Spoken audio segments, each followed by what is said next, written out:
मनु के वंश में जितने राजा हुए, चाहे वो दिलीप हो, रघु हो, सगर हो, इन्हीं के वंश में नभग नभग के नाभाग अम्बरीश जी, सब इन्होंने पूजा की रंगनाथ जी की। और पूजा करते करते करते करते दशरथ जी ने भी पूजा की। कौशल्या मैया भी इन्हीं की पूजा करती थी, रंगनाथ भगवान की। फिर एक घटना घट गई। राम जी जब वनवास से लौटे, विभीषण जी को लंका का राजा बनाया।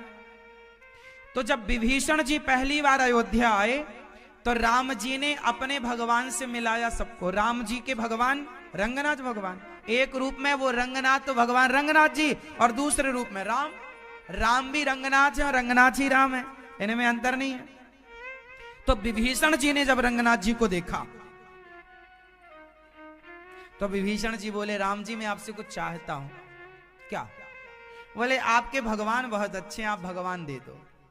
आप तो खुद रंगनाथ जी हो, तो आप तो अयोध्या वालों के लिए राम के रूप में आप हो। हम लंका में हमारे पास कोई भगवान जी आए नहीं, हम तो पापी आदमी, राक्षस, रावण थोड़ी कोई पूजा वूजा करता था। अब आप हमें अपने भगवान दो।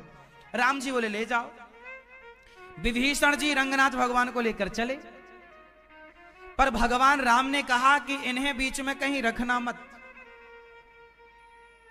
अब विभीषण जी चलते, अयोध्या से चले लंका की ओर, और लंका की ओर चलते चलते चलते चलते चलते श्री रंगम पहुंच गए, मां गोदावरी नदी के तट पर।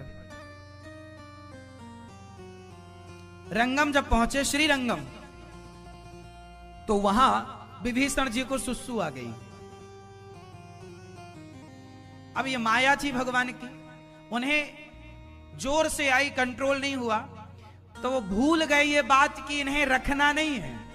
माया थी भगवान की, उन्होंने भगवान जी को वहां रख दिया और गए। और जब वहां से लौटे आचमन करके और भगवान को उठाए तो भगवान उठे ही ना।